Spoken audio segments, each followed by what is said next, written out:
When you look at the players of competitive games, I think very few can match the notoriety of professional Overwatch. And today, I wanted to look and rank the most unhinged personalities in Overwatch history. I mean, we had streamers who couldn't stop help being toxic, players who would sleep during practice, and others who made wild comments in the middle of live games. Let's get into it. Let's start with Dafran, because honestly, this guy's life is chaotic and almost makes no sense. So in 2017, he's on Selfless Gaming, one of the best DPS players in the entire world, and his career is looking on the up and up, right? So you would think he would try to grind, maybe make the best out of his insane skills, but no, he throws ranked games on stream while playing adult visual novels over his contenders matches. He would then proceed to get banned, and everyone thought, okay, that's the end of his career. Career's over. But then in 2018, Atlanta Reign signs him anyway. It's the Overwatch League Season 2, and this man becomes the #1 selling jersey in the entire league. Then 11 days after signing, he tweets, "The end. I hate the game. McDonald's, here I come." 2 days later, he says, "I didn't quit, like I said, my bad." He plays one stage. He actually kind of pops off. He has a Torbjorn interview where he just starts plugging Twitch Prime mid-sentence, and then he retires again and says one of his teammates really annoyed him and goes full-time on streaming. Then in 2020, he quits streaming to become a farmer in Denmark and grows vegetables. I mean, everyone thinks he's just like messing around, but then he starts posting pictures of his tomato plants. I mean, this wasn't like a bit, it was kind of hilarious. And then somewhere in there, he gets a lifetime ban from Valorant tournaments for a tantrum at like a community event. He wasn't even a Valorant pro, and then in 2024 he quits farming to work in a warehouse moving pallets, and that lasted about 2 weeks. He's currently part-time streaming, part-time farming, and I think he's doing peppers now. Yeah, this is S tier. I mean, this man rage quit more careers than most people will ever have. It's just one of the most hectic, crazy personalities I've ever seen. Just going straight to the S. Guangzhou Charge 2021, a DPS player named McKaylee. Now, this one's kind of tricky because most of it happened off camera, but the stories that came out from his teammates and leaked comms paint a picture of maybe the worst professional attitude in Overwatch League history. According to multiple sources, he fell asleep during scrims. Like, not like he was tired and nodded off. Like, mid-practice, team is running drills, and this man is kind of unconscious on his keyboard. Apparently, he skipped practice to go clubbing. He skipped practices to get happy massages multiple times. And when a teammate finally confronted him about the attitude and the work ethic, McKaylee's response was to insult the guy's dead mother. Like, that's where your brain goes. Someone says, "Hey man, can you show up to practice?" and you bring up their dead mom.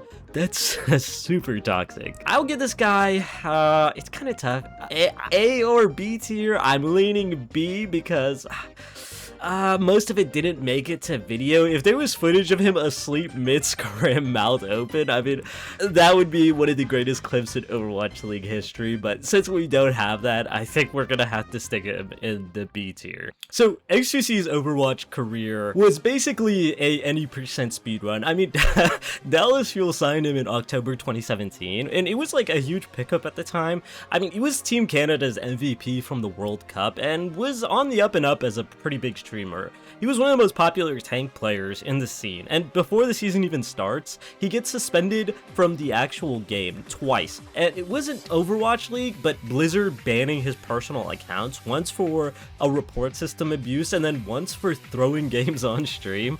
Now, this was before Overwatch League had played a single game. He'd already been banned twice. And then the season starts. So then Dallas goes 0-3. It's a complete disaster, and the team that was supposed to be a dynasty is pretty much falling apart, and XQC is benched for most of it. Then Houston Outlaws destroys them 4-0, and after the match, Muma, who is an openly gay player, uses XQC's catchphrase in the post-game interview.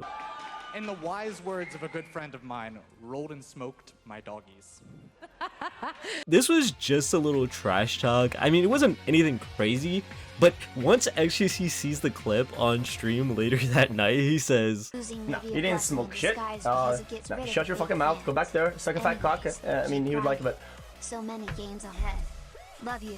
I mean, that face, the eyes wide, jaw drop, I might have ended my career as a face, and it was kind of crazy because he was fined $2,000, suspended for 4 games, and Dallas extended it through the entire stage. Now, here's the part that makes it even better, and it was Muma's response. Really don't really care. It's mature of him to apologize. I still think that, like, just being able to say sorry only should get you out of a limited number of situations. But, like I said, I also am really not at all offended by what he said at all. So, I'm not gonna, like, hold it over him. It's whatever. Anyway, let me see if I can fix this real fast. I mean, it was a pretty clear dunk. I mean, he handled it very maturely, and I have to give my props to Muma. It was a pretty calm observation that made XGC honestly look 10 times worse than any insult could. XGC was apologizing pretty much immediately, and he said he didn't mean it to be malicious, kind of just said it before he could think, which, I mean, given how the clip played out, I'm kind of inclined to believe it. I don't think he meant to be as malicious as maybe it was perceived or it came out, but it's still definitely pretty bad to say. So he comes back after the suspension, plays a few more games, gets suspended again, and then Dallas released him a few weeks later. I mean, 4 months, multiple suspensions, $6,000 in fines, and it was all gone. I mean, nowadays, he's making millions on Kick, streaming to hundreds of thousands of people, and so I guess it worked out. I mean, I think I'm gonna give this an A tier. I mean, like, what he said was pretty bad, but I mean, he apologized pretty quickly. Muma himself said he didn't think it was meant to be homophobic, and getting kicked out of the Overwatch League accidentally launched one of the biggest streaming careers ever, so I think, or at least hope, he didn't mean it the way it came out. So we're just gonna place him in A tier. Now, let's talk about Profit. Season 1, London Spitfire, one of the best DPS players in the league. This man would go on to win the Grand Finals MVP that year. And early in the season, they're subbing Profit in for a match against the San Francisco Shock, and the camera cuts to him and he does this. Yeah, he dropped a full middle finger to hundreds of thousands of viewers on the official Overwatch League broadcast. And his explanation was that he was just joking with someone backstage. He claimed that it was like an audio tech or someone behind in the production setup, and he didn't realize the camera had cut to him live. He thought it was just like an off-screen goofing around thing, but he got fined a couple $1,000s, and unlike everyone else on this list, Profit actually had a pretty amazing career and seemed like a pretty good person. So when you're that good, a middle finger just kind of, it's just kind of a funny thing. I put this in the C tier. It's not that big of a deal. It was just an accident, and I don't think he really meant it. But it was pretty funny to me the first time I saw it, and no harm done. Okay, call me immature for this one, but I thought it was kind of hilarious. So in April 2020, it's the COVID season, and the entire league went online. There was no more arena, no more live audience, just players in their bedrooms. And so it's the LA Valiant versus the San Francisco Shock. It's a real match. Official broadcast, there's tens of thousands of people watching, and on Iconwald, Lastro's on flex support for the Valiant, and this man opens up match chat and then types this stuff in. Now, this is on the Overwatch League broadcast live, just sitting there on screen.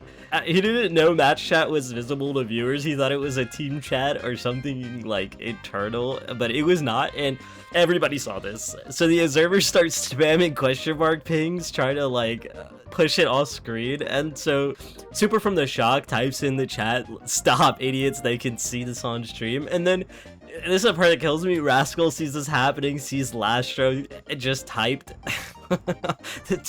this on the official broadcast, sees Super telling them to stop, and thinks to himself, I should also type it. Both players were fined $1,000 each, and someone made a Curb Your Enthusiasm edit with the music and everything, and it went viral. It's one of the funniest Overwatch clips ever. This is S tier. Nobody asked him to do this. There's no reason for it. It wasn't like strategic. It wasn't trash talk. It wasn't even directed at anybody. Like, I don't know why he felt the need to type this during a professional match. Completely unprompted horny behavior during playoffs. That's unhinged. Okay, this is S tier. Next is EQO. So you see, Philadelphia Fusion in Season 1, EQO is one of the best DPS players in the entire league. The Fusion were looking like serious contenders and everything was going well. And then he goes to his personal Twitch stream and you know it's going to get bad from here. One weekend, someone in his chat compares his play to a Korean player, meant as a compliment, like, you're playing as good as Korean players who are seen as really good in the Overwatch League. And EQO responds by doing this on stream while playing for an Overwatch League team in a league where half the players are Korean and half the fan base is Asian. The clip got saved before he could delete it, screenshotted everywhere, and the Fusion president had to put out a statement apologizing. Multiple Korean players in League called him out publicly, and his defense, and I want you to hear this one. If you watch my stream, you will probably know that I love Koreans and all I do is compliment them all the time. The gesture was never with the intention to mock someone. I was expressing myself wanting to be like them since I admire them, but this is worse than my friend is black. Like, what is this? Brother, that's not how this works. Like, you can't say I love them so much I did a racist caricature. That's not the defense that you think it is. He got suspended for 3 games, fined $2,000, and here's the thing. I mean, his streaming privileges were revoked for 10 weeks. They took away his ability to stream at all. That's how bad it was. He also donated $3,000 of his own money to the Anti-Defamation League's No Place for Hate campaign as part of his apology. And the wild part is that this wasn't even like a heated moment. It wasn't rage. It wasn't like trash talk. He was like in a good mood when someone complimented him, and his response was to do the most racist thing possible while thinking it was fine because he meant it positively. Question mark? This is D tier. Here's the thing, like, everyone else on the list did something dumb, toxic, something unprofessional, heat of the moment, things that happened fast and got apologized for faster. EQO wasn't tilted, wasn't mad, wasn't in a heated exchange. Someone complimented him and his brain went, I should do a racist impression right now. Unprompted. Just casually racist while on stream. That's not unhinged, just kind of just racist, so we're gonna go with D tier on this one. Alright, so here's the final tier list. In S tier we got Dafran and Lastro, in A tier XQC, in B tier McKaylee, in C tier Prophet, and then in D tier EQO. My personal favorite is Lastro. Like, it's so unhinged and random. I genuinely couldn't stop laughing at this clip. It is so funny.